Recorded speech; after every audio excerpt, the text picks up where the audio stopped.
Class 9th के final term के लिए कुछ इंपॉर्टेंट क्वेश्चन कर रहे थे। उसमें से सरफेस एरिया का क्वेश्चन है कि जो total surface area of sphere है वो इक्वल है हेमिस्फेयर के। मतलब आपको गिवन है कि जो total surface area of sphere है वो किसके इक्वल है, total surface area of hemisphere के।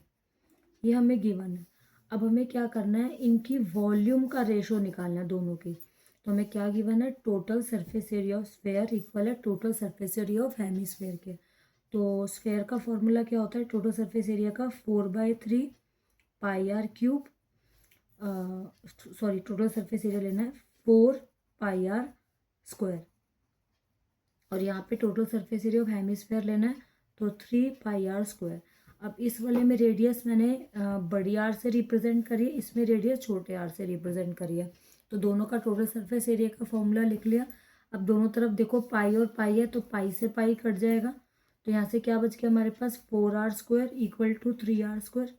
अब यहाँ से हम 4 मल्टीप्लाई में इसको नीचे डिवाइड में ले जाते हैं तो r square equal to 3r square upon में 4। अब यहाँ पे ये स्क्वायर है तो इधर आके क्या हो जाएगा, अंडर रूट हो जाएगा। अब इसकी रूट कैसे निकालेंगे, देखो हम अंडर रूट में 3 को तो 3 लिख सकते हैं और r को ब्रेक करके क्या लिख सकते हैं, r मल्टीप्लाई r, और 4 को क्या लिख सकते हैं ब्रेक करके 2 इंटू 2।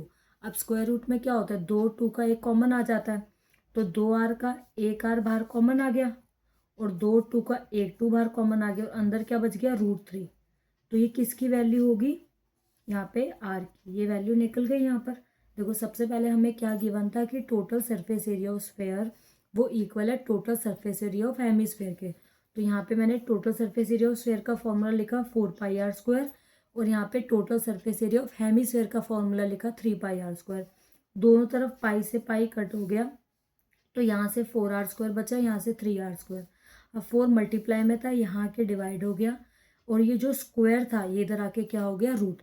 अब रूट कैसे सॉल्व करते हैं, इसको ओपन कर देंगे, 3 का 3 लिखा, r स्क्वायर को ब्रेक करके r इंटू आर लिखा और 4 को ब्रेक करके 2 इंटू 2। अब स्क्वायर से रूट कैसे बाहर आता है, 2 का कॉमन आ जाता है, 2 2 का एक 2 बार कॉमन आ गया, 2r का एक r, तो अंदर क्या बच गया, √3 बच गया। अब हमें क्वेश्चन में क्या बोला था कि हमें दोनों की वॉल्यूम का रेशो निकालना है। तो वॉल्यूम ऑफ स्फेयर हम ऊपर रख लेते हैं और वॉल्यूम ऑफ हेमिस्फेयर नीचे रख लेते हैं, क्योंकि पहले स्फेयर बोला था। अब दोनों का फॉर्मूला लिखते हैं। वॉल्यूम ऑफ स्फेयर का फॉर्मूला क्या होता है, 4/3 पाई आर क्यूब, क्योंकि इसमें हमने रेडियस बड़ी ली थी तो बड़ा आर लिख लेंगे। और वॉल्यूम ऑफ हेमिस्फेयर का फॉर्मूला 2/3 पाई आर क्यूब, इसमें आर स्मॉल रखेंगे। अब दोनों तरफ से पाई कट गया और 3 से 3 कट गया, 2 1 ज़ा 2, 2 2 ज़ा, तो ऊपर क्या बच गया, 2 कैपिटल आर की क्यूब और नीचे ओनली आर की क्यूब, क्योंकि बाकी सब चीज़ें कट गई। अब हमने यहाँ पर कैपिटल आर की वैल्यू ये निकाली थी, तो जो कैपिटल आर है उसकी जगह पर ये वैल्यू पुट कर देंगे।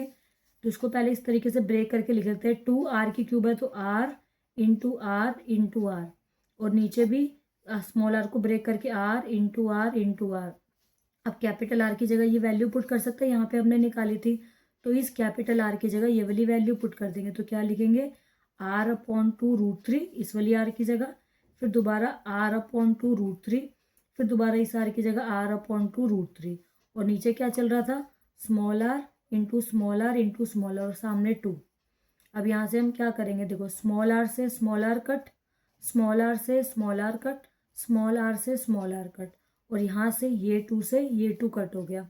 अब ऊपर हमारे पास क्या वैल्यू बच गई, यहाँ पे बच गया √3 √3 √3। तो क्या क्या वैल्यू बच गई हमारे पास, √3 √3 और √3, और यहाँ पे नीचे तो सब चीज़ें कट गई, और यहाँ क्या बच गया, 2 और 2, तो 2 2 ज़ा 4। अब √3 को √3 से मल्टीप्लाई करेंगे तो क्या आएगा, 3, और ये √3 बच गया, नीचे बच गया 4, तो आंसर क्या आ गया, 3 √3 रेशो 4। तो ये हमारा आंसर हो गया।